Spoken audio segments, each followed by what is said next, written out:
আমি শিপ্রা মজুমদার আজকে আবার একটা নতুন রেসিপি নিয়ে তোমাদের কাছে চলে এসেছি। আজকে রেসিপিটা ভীষণ সুন্দর হচ্ছে, তাহলে তোমরা একটু দেখতে থাকো।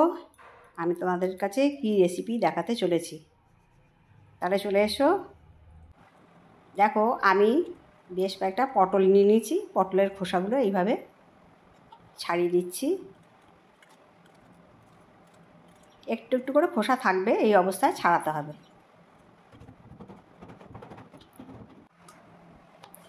সমস্ত পটল খোসা ছাড়ানো হয়ে গেছে, এবার মুখগুলো কেটে দিচ্ছি।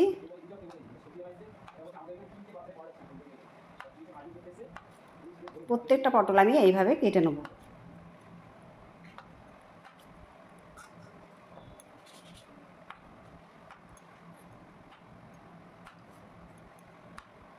পটলের দুপাশ কাটা কমপ্লিট হয়ে গেল। এবার দেখো, পটলগুলোকে একটু বেশি করে করে ফেলে দিতে হবে। পটলগুলো যেন একটু কচি হয়, কচি না হলে এই রান্নাটা ভালো জমবে না। তোমরা এই একটু কচি পটল নেবার চেষ্টা করো। অপূর্ব সুন্দর একটা রেসিপি, তাই তোমাদেরকে বলছি স্কিপ করো না, পরপর দেখতে থাকো। আজকের রেসিপিটা ভীষণ সুন্দর, যেমন টেস্ট তেমন সুন্দর গন্ধ, আর দেখতেও তোমাদের ভালো লাগবে। ভীষণ নতুনত্ব আছে রেসিপিটাতে। এইভাবে দেখো, পটলটা পুরো ছাড়িয়ে নিলাম, কেটে নিলাম। দেখো কীরকম করে ফাঁকা ফাঁকা হয়ে গেছে, তোমরা দেখে বুঝতে পারছো ছিঁড়ে দিয়েছি কেমন করে।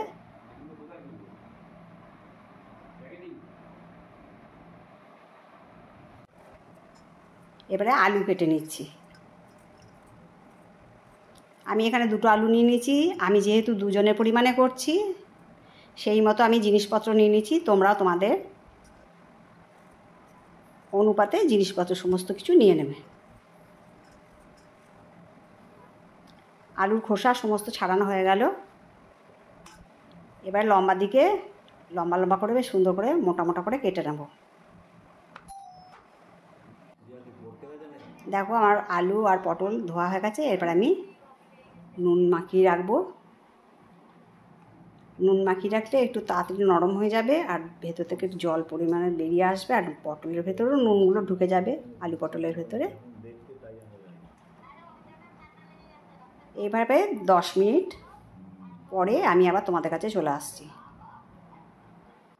দেখো, গ্যাসের ওভেনে একটা কড়াই বসিয়ে দিয়েছি, তার মধ্যে সর্ষের তেল দিয়েছি।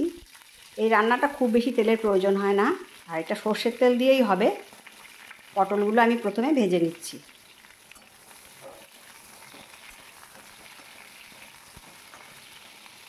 ওলট পালট করে ভেজে নিলাম। যেহেতু নুন মাখানো ছিল, এখন আমি আর নুন দিচ্ছি না। পটলগুলো দেখো লাল লাল করে ভেজে নিয়েছি। পটলগুলো আমার ভাজা কমপ্লিট হয়ে গেল। এবার একটা বাটিতে আমি তুলে রাখবো। তোলা হয়ে গেল। এবার যে তেলটা বাঁচলো, তার মধ্যে আমি এবারে আলুগুলোকে ছেড়ে দিচ্ছি। এর মধ্যে কিন্তু হলুদ বা লঙ্কার গুঁড়ো কোনো কিছু চলবে না। এটা একটা ঝোল রেসিপি হবে, একটু সাদা টাইপের হবে। এর মধ্যে কোনো হলুদ বা কিছু চলবে না। দেখো, একটু গোবিন্দভোগের চাল নিয়ে নিয়েছি একটা মিক্সিং জারের মধ্যে, ওটা আমি গুঁড়ো করে নেব। আর এইদিকে দেখো, আলুগুলো বেশ একটু লালচে ভাজা হয়ে গেছে। এবার আমি এগুলোকেও নামিয়ে নিচ্ছি বাটিটার মধ্যে।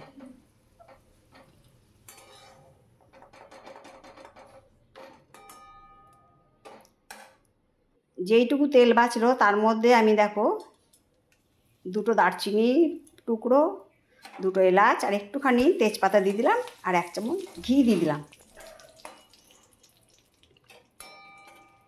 সুন্দর একটা গন্ধ বেরিয়ে আসবে, ততক্ষণ পর্যন্ত অপেক্ষা করতে হবে। এবার দিয়ে দিলাম গোলমরিচ। গোলমরিচটা আরেকটুখানি দেব। প্রথমে 1 চামচ দিলাম।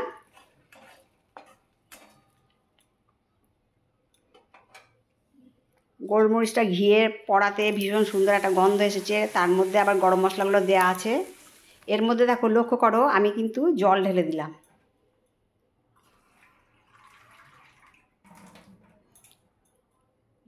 জলটা একটু 2 বাটি আমি জল দিলাম, তোমরা তোমাদের পরিমাণ মতো দিয়ে দেবে। যেহেতু গোলমরিচ দিয়েছি সেই জন্য কিন্তু কালারটা একটু কালচে ভাব লাগছে। এবার দেখো আমি গোবিন্দভোগ চালটা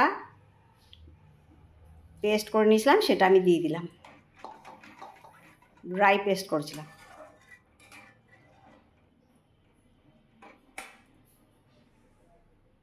এরপর আমি পটল আর আলুগুলোকে দিয়ে দিলাম ওই ঝোলের মধ্যে।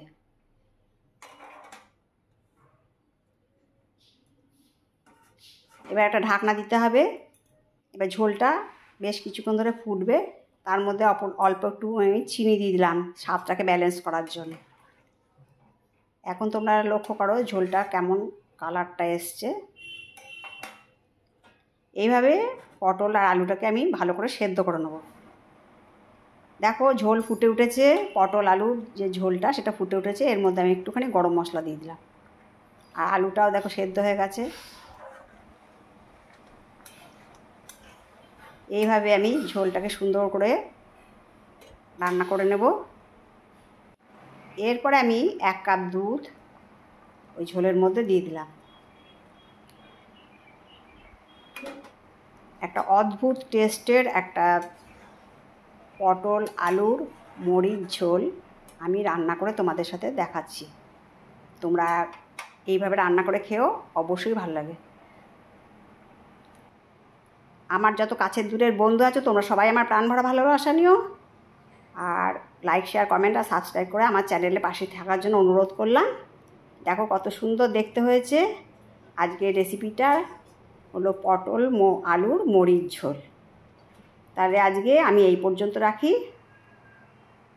পরবর্তী আরেকটা এপিসোড নিয়ে তোমাদের সাথে চলে আসব।